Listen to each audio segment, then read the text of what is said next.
You're listening to DraftKings Network.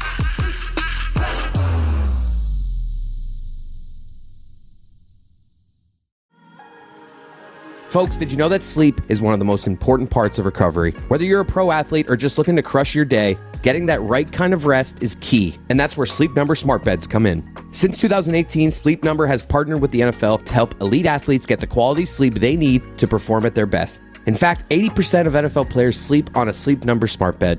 Tough workout? The Sleep Number smart bed can be adjusted to set your needs. Firmer one night, softer the next, giving you the ultimate recovery boost.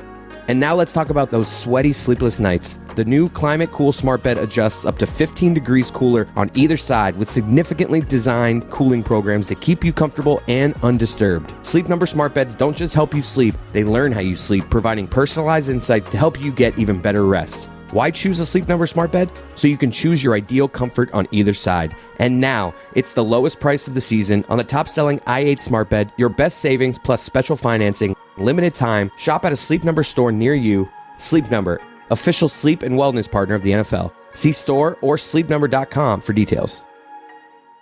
All right, it's that time of month. UFC 311, January, the first card of the year, MMA Hangout is back in a big way. Cut paternity leave short because we had to preview a monster card with the one and only Connor Burks from the MMA show, from Uncrowned, from the boys in the back, from what else? You do everything, dude. Everything, man. I try to stay busy. Thanks for having me, man. I'm so hyped for this card. I cannot wait. And congratulations to you. Thank you. A new father, man. What a way to bring in 2025. Insane, dude. It's been a crazy 2 weeks. She's 2 weeks old today. On Wednesday before the card. A lot of stuff to get to in this fight card. Let's start with maybe one of the best events this year, right? Like if we're forecasting kind of champions that have already fought, and we're forecasting guys and girls that can potentially get matched up later on, I don't know if there's maybe a better matchup than Islam Makhachev versus Arman Tsarukyan, right? I mean, what a treat we're getting from the UFC to start this year. Like this is an elite level pay-per-view. You're getting 2 title fights on it.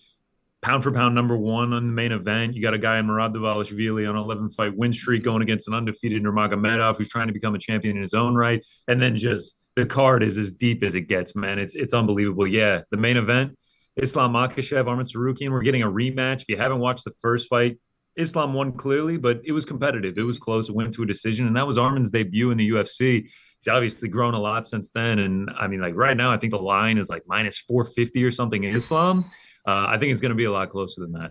Islam has such respect around the community, right? And around the UFC. It's because he's fought killer after killer after killer after killer. And like outside of the first Volkanovski fight, where the last like couple of rounds, it was like, oh, wait a second, like Volk's kind of got him, right? He ended up winning that unanimous decision, goes out, high head kicks him, sends him to the Shadow Realm. It's over. And Volk, obviously we know kind of the end of the story there. But is he deserved of this much respect, or is that he's just been able to stack wins in a way that in this division seems really, really good? Of course he is, man. Of course he's deserved of this respect. 26-1. A lot of people think pound for pound number 1, and it's exactly what you said, man. He'll fight whoever you put in front of him. That's what's incredible about him. He went from fighting Bobby Green in the Apex to a title shot against Charles Oliveira, and he looked the exact same in both of them. Gets the finish and, wins the belt. And it's not up to him who he's going to fight, whether it's going to be Dustin Poirier, Volk coming up from 145.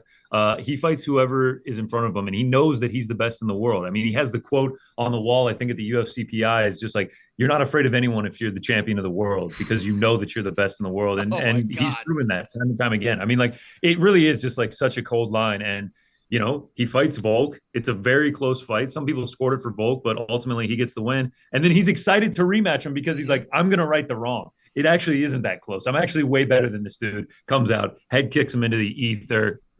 I still have PTSD from that, being such a big Volk fan.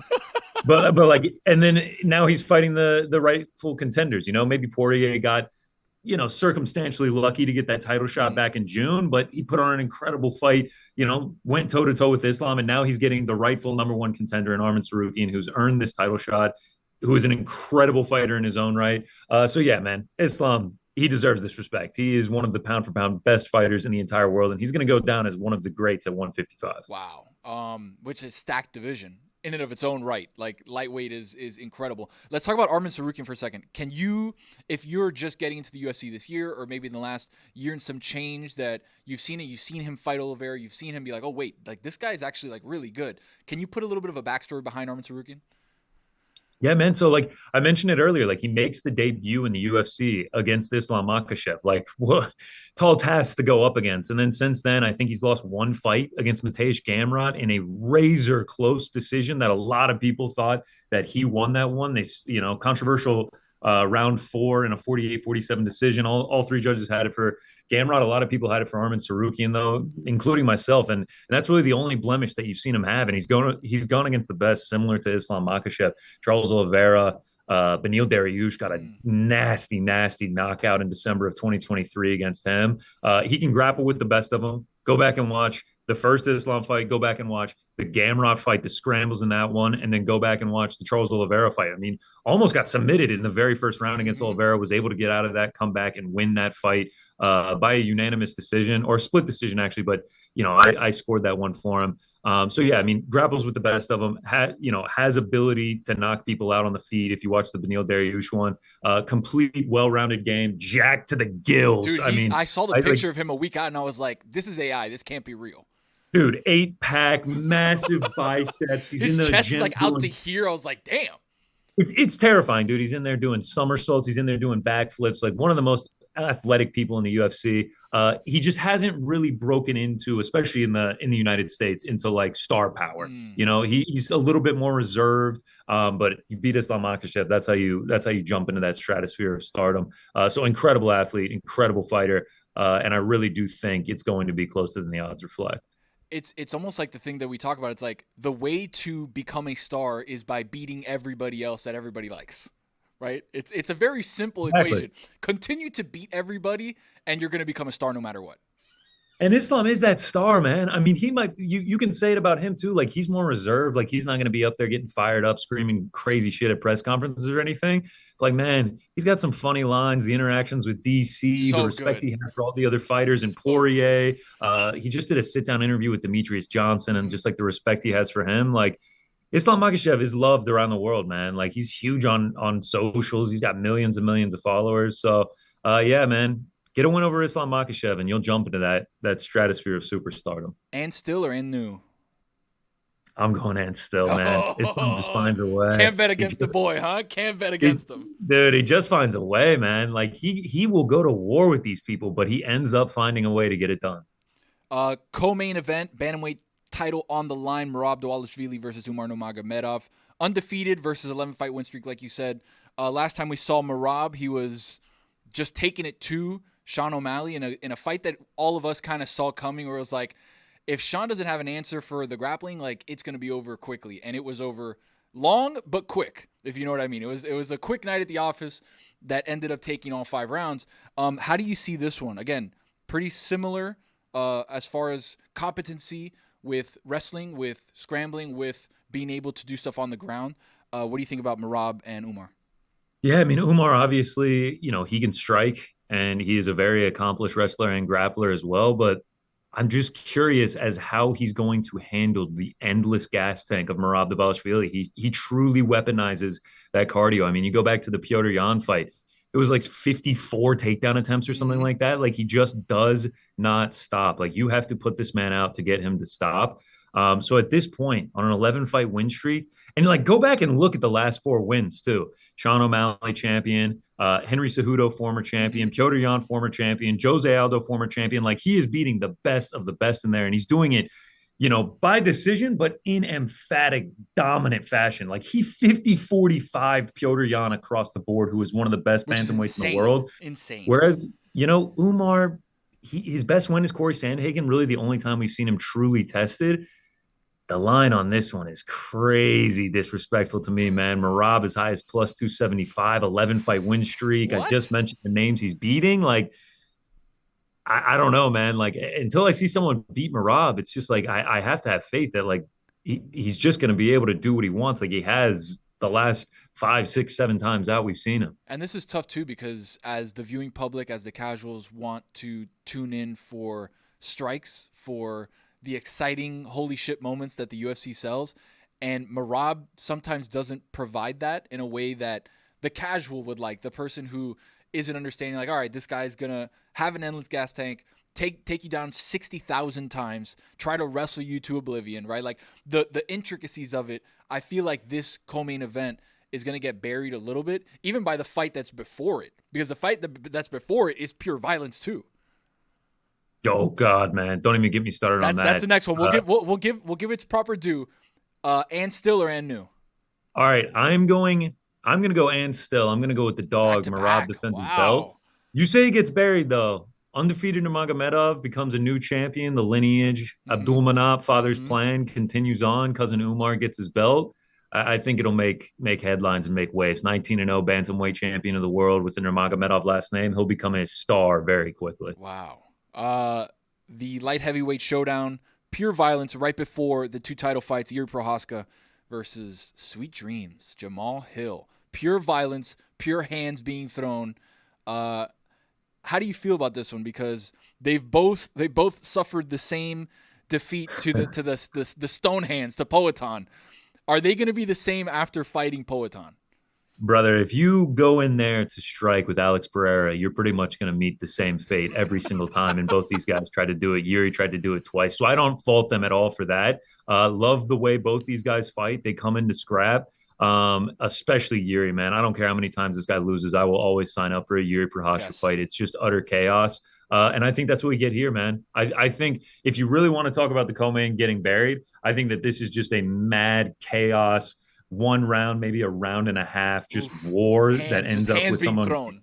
Yeah, and it ends up with someone getting finished, and that's how the co-main gets buried. But I love this fight, dude. I don't know how you can't. Jamal's got something to prove, man. He's always jumping on Twitter, on his YouTube channel, talking about how he's going to come back for the belt and fight Poatan again. And then Yuri, the quiet samurai, focused, locked in, needs this win. Needs this win bad, man. You don't want to fall out of the title picture too far.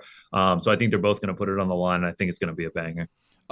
Aforementioned Benil Dariush versus Money Moicano, Renato Moicano, the boy.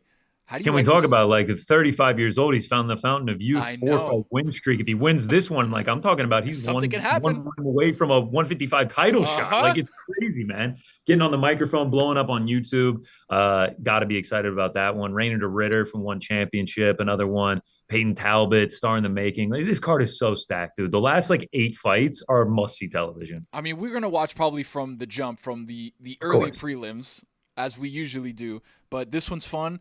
I don't even want to look at 312 because we're focused on 311 right now. Because 312, I saw some of the names and I was like, ooh.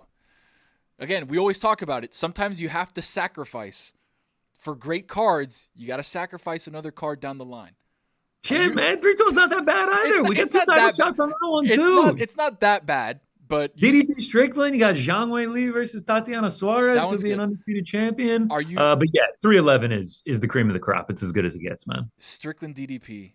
Are you in for that one again, or did you kind of see everything you need to see? It's a placeholder, brother. Yeah. All it is just who's going to fight Hamza Chimaev for the middleweight title. Exactly. Brother, thank you so much. UFC 311, go check out. We've got dueling streams. So here's the plan. What I want you to do is I want you to have one of your screens, okay, on the boys in the back doing their thing on Uncrowned, and then one of the screens on MMA Hangout, so you can get 2 different perspectives, 2 different vibes from the boys. How do you like that? Nailed it. 3 TV setup. Middle, you got the actual fights on the pay-per-view on. Left, you got us. Right, you got you guys. And it's just this beautiful, symmetrical, just enjoyment of fights. You got everything. You got the vibes. You got the intellect. You got the fights. You got whatever you're drinking, whatever you're eating, having fun with the boys. Connor, plug all your stuff on the way out, bro. Yeah, man. Ariel Helwani channel on YouTube. Go ahead and subscribe. Boys in the Back on Thursdays. Watch parties on Saturdays. Blowing up, baby. Blowing up. Tony, my man. Can't appreciate you enough. Congrats again on the newborn child, brother. Thank you, buddy. Thank you. Appreciate it. As always, Connor Burks, the boy, the man, the legend. Appreciate you. From fireside conversations to football Sundays, winter means more moments with the coolest people in your life. Make these moments even better with Miller Lite. I know I do. The great tasting light beer for people who love beer. A new year is a perfect time for friends, family, and great tasting light beer. Tastes like Miller time. Recently, I had family over, and while everyone's palate is different, I knew they all like beer, and they all look like people who want to drink beer that actually tastes like beer. So I brought out a nice little silver platter of Miller Lite. That beautiful white can was an instant winner. Trust me, learn from my experience, set that bad boy out, and you will be making people happy left and right. Because Miller Lite is brewed for taste. It hits different than other light beers. The original light beer since 1975. And still the very best one. Miller Lite, great taste, 96 calories. Go to MillerLite.com/Dan to find delivery options near you. Or you can pick up some Miller Lite pretty much anywhere they sell beer. Tastes like Miller time. Celebrate responsibly. Miller Brewing Company, Milwaukee, Wisconsin, 96 calories and 3.2 carbs per 12 ounces.